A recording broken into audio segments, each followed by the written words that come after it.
New York is well known as the Empire State, a symbol of ambition, opportunity, and power. But 200 years ago, a chance was taken on a man-made waterway that would forever change the course of America's growth. In 1825, after 7 years of construction, the Erie Canal opened, carving a 363-mile path through the heart of New York. It connected the Hudson River to the Great Lakes, and in doing so, connected the young United States to the world. For settlers, farmers, and traders, the canal meant faster, cheaper access to goods and markets. For New York City, it meant a boom that would crown it as the nation's economic capital. The Erie Canal turned a dream into a powerhouse and gave New York its nickname, the Empire State. Now, 2 centuries later, we're retracing this iconic waterway as part of our journey on America's Great Loop, and we have some special guests that will pop in along the way. Join us as we travel through a significant piece of America's history, following a route that shaped a state and a nation.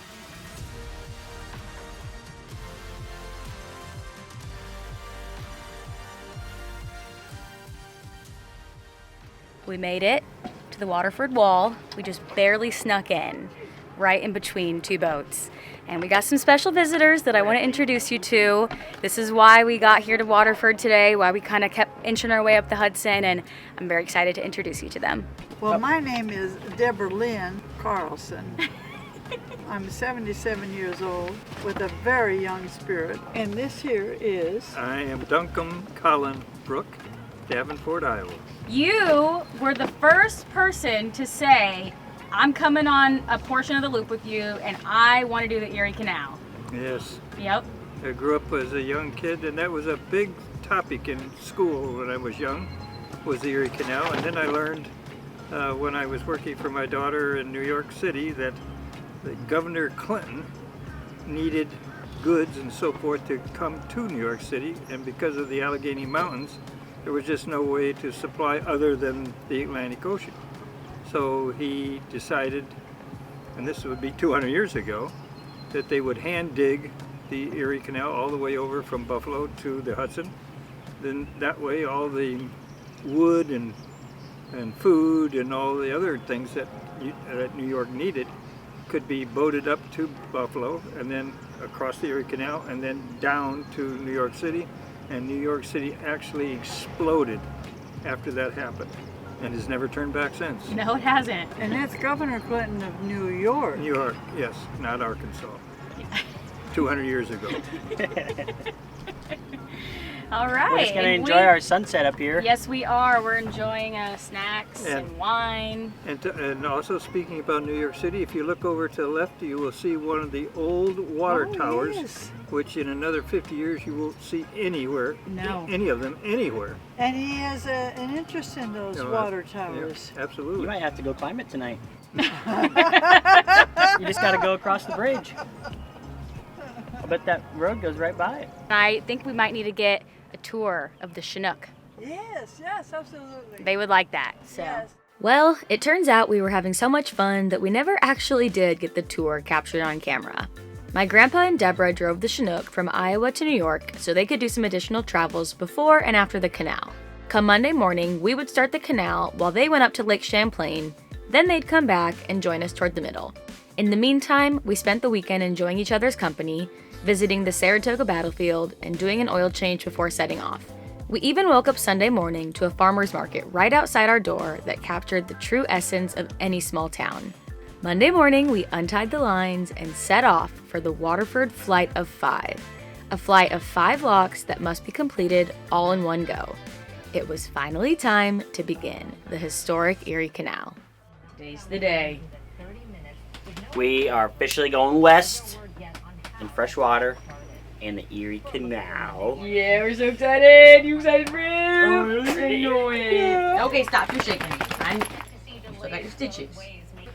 Gonna get the old engine fired up, fresh oil change, and Ripley's gone to the bathroom, coffee, doing some work.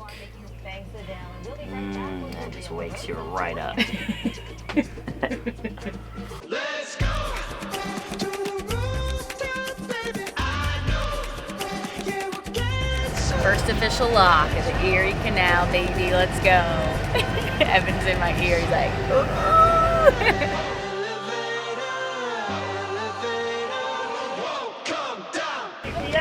Nice job. Love you. Love you guys. Bye. Safe travels. We'll see you soon.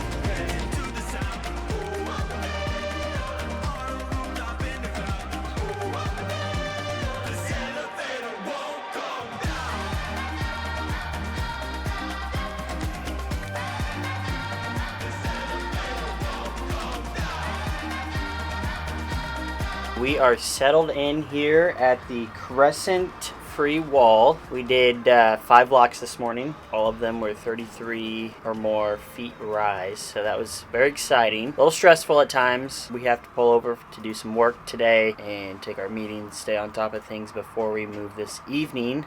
So I made this little tracker. So technically the first lock was the Troy Federal lock that we did last Friday. And then this morning we did the Flight of 5. So it's kind of confusing. 1, 2, 3, 4, 5. The fifth one was E6. So 1, 2, 3, 4, 5. That feels good. Oh, baby. You need to mark that this is 205 miles to Canada from Waterford. You need to say where the starting is. Okay. Well, we also only went 2 miles this morning. And it took us 2.5 hours with all the locks. This is the work-life balance for us on the loop. We are pulling up to the last lock. Just heard something on my headset. Pulling up to lock 7, getting it at their last opening. 5:30. Here we go. This one is very turbulent, and we don't have any boats on the other side, so all the water is just pushing us into the wall. Look at it. Moving on up. How you doing? Great. Our fenders definitely take a freaking beating in here. Look at it. I don't think it's going to survive the whole way. No, don't say that. Those are expensive fenders. We pulled into the Schenectady Yacht Club for the night, which would end up being our only marina stay through the entire duration of the Erie. As a new AGLCA sponsor this year, they welcomed us with open arms and were ecstatic to have over a dozen loopers in residence for the night. We pulled into the Schenectady Yacht Club last night, and so far they've been amazing, both here and the Cornwall Yacht Club. I think sometimes people have this idea in their head of what a yacht club is like, but that is not the case that we have found in New York so far. Or I should say, coming up the Hudson and along the Great Loop route. I'm sure there are some yacht clubs in New York that can be a little uppity, but everybody is so helpful, so welcoming into their space. And I wanted to talk about them because the Schenectady Yacht Club is a new AGLCA sponsor. They are so excited about all the loopers coming through. They want to share in this experience with you. So we're very excited to be here. And the facility is huge. The amount of slips they have is nuts. There's 14 loopers here right now. And Skipper Jack, one of the harbor hosts here, he gave me a stat last night that there's over 500, almost 600 feet of looper boats here, which I love that stat. I think that's so cool. When you add them all up, that's yeah, I like that. So I think we're going to do dock tails tonight with everybody, and we're hanging out today. We're not moving, but we're going to make sure to show you the facilities here because we're really happy to be here. Meet Skipper Jack, a lifelong Schenectady Yacht Club member and current looper. He gave us the ultimate tour of the property, and you could tell just from him alone how proud the members are of their history. With several acres of land, a pool, pull barn for events, and even a portion of the original Erie Canal still standing, it's easy to see why the members are generational here. In fact, I've spent my entire life growing up here. My father was Commodore in 1976, and my wife and I have been lifelong members ever since. And I was like 11 years old up on the roof, hammering that roof on. Oh my God. And actually, it's been changed since then. But can you imagine today's day and age, letting an 11-year-old kid be up on Run around a metal with a roof, hammer. hammering away? The canal itself, the Erie Canal, is strictly a ditch that was filled with water. So it never actually incorporated a river or a lake or a body of water. It was always a dug ditch. Originally, it was 40 feet wide, 4 foot deep. Then it was expanded to 70 feet wide and 7 feet deep. And so that ditch, the way it was filled here, is on the other side of the Rexford Bridge. They had a dam about 4 feet high to hold back some water. and then it was sent down a chute right down here along the river shore. Okay. And you'll see those pictures up in the clubhouse. Here you can see how they built the foundation out of whatever they had. So it was brick and stone and all Yeah, it that. was. And this is where they kept the mules, is all underneath the original feed and grain store. And here's Mules another- used to walk right through here. You can see all the old stonework that they built this entire thing on. Oh my. That is cool. So you can almost imagine this whole length of this building filled with mules. Now And it's they the would trade 'em cellar. off like propane bottles. Trade 'em. The captain would say, okay, Need it, everyone. this one's spent, and leave the mule here and pay a fee and take a fresh mule. That is so cool. We were quite literally walking through history, seeing that old mule stable, and we can't thank Skipper Jack enough for giving us such a thorough tour of the property. Over the next couple days, we tried our best to balance work life and now the lock life, which proved to be more of a challenge because of the lock schedules. Nonetheless, we pushed on when we could and kept those old mules in mind through every lock ahead. I got a mule, her name is Sal, 15 miles on the Erie Canal. She's a good old worker and a good old pal, 15 miles on the Erie Canal. We hauled some barges in our day, filled with lumber, coal and hay. We know every inch of the way we go, from Albany to Buffalo. It's an exciting morning because my grandpa and Deborah are finally getting on the boat to come ride with us. They've been on, we've hung out, but they went up to the Adirondacks. We kept moving and now they've met up. They're getting on the boat in like 10-15 minutes and then we'll be off for the day. Good morning. Any thoughts? Anything you hope to see or experience or? No. Just being here with being you on the two, water, yeah. just a little part of your trip and journey is Yep. pretty exciting. On the 200th anniversary of the building of the canal, that's Yep. pretty special. All right, we're putting Papa to work. All right. Gonna help us get off. I'm a captain of the Lady Atwell on board the Northern Attitude. The Lady Atwell is now down in southern Alabama. 63 Chris Grant. All wood. That line is off. Now you can pull that one in. All right. And we are on.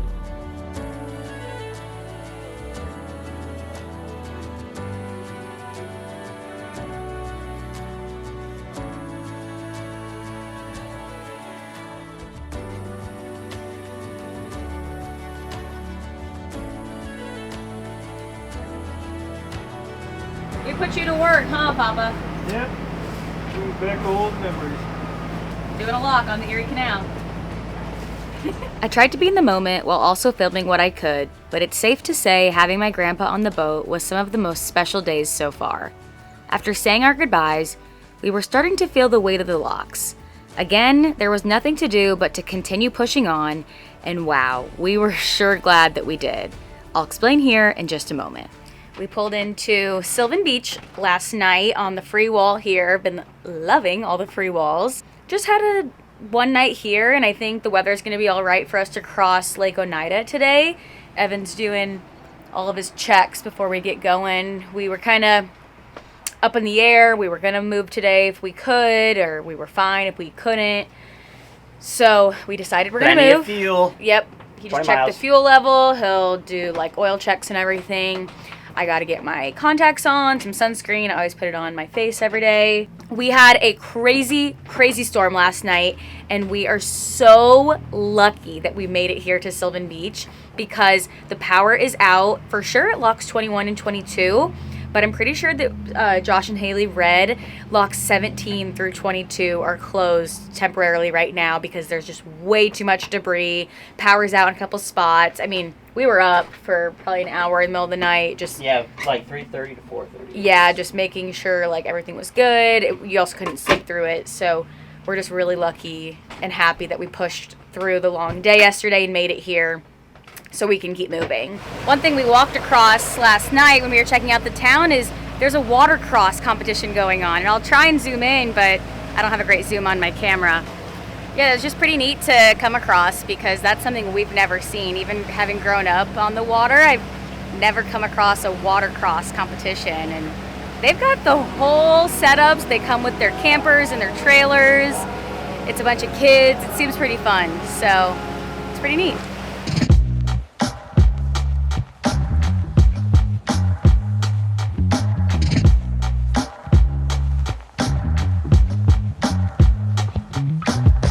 Today's actually been a nice reset. Crossing the lake, it's dead straight, plenty of water. Set the cruise and have not been steering for the last 3 hours. I actually power washed the outside of the boat. Lemon water, summer vibes. Now we're getting close and a lot more boat traffic. It's the afternoon, people are coming out. It's great. People are out enjoying the lake and it makes for a fun summer feeling. A little gloomy. The sun really tried to come out and it never did, so it's a bummer, but we're going to try and get the free dock in Brewerton in front of Waterfront Tavern. And maybe we'll have live music. Sunday fun day. So I'd be down for a little bit of that once we get docked. Me too. We'll see. There go the pontooners, party barge.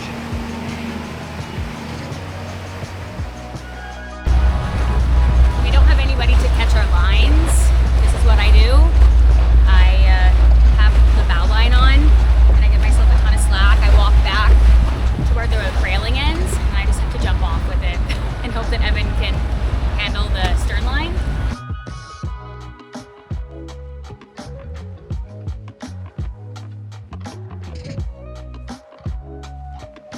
Free docks are my love language on the loop.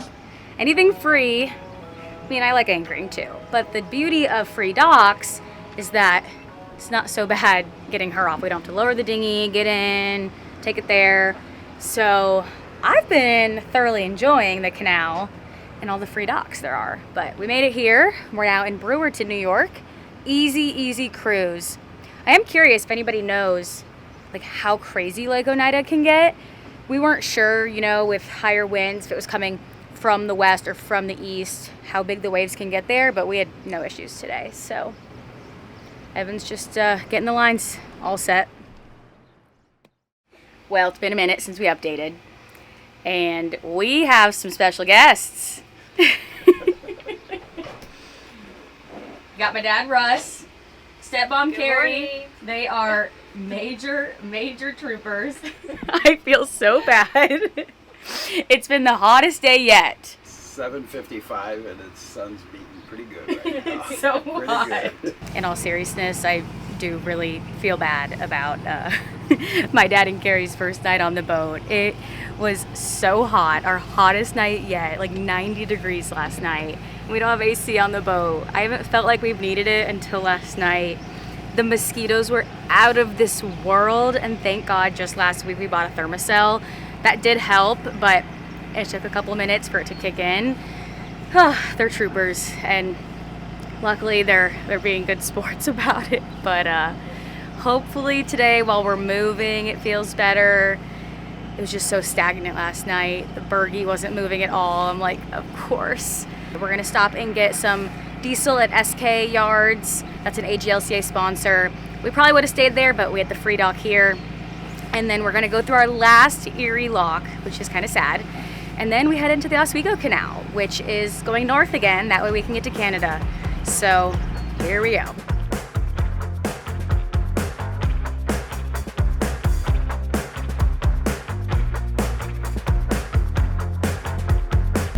Going through the last Erie lock.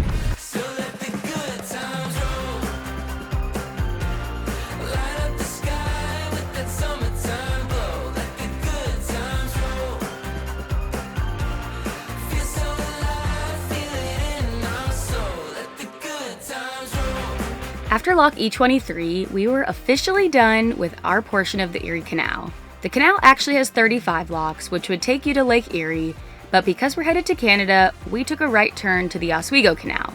Come back next week where we complete the Oswego Canal with my dad and Carrie, then make the big Lake Ontario crossing into Canada.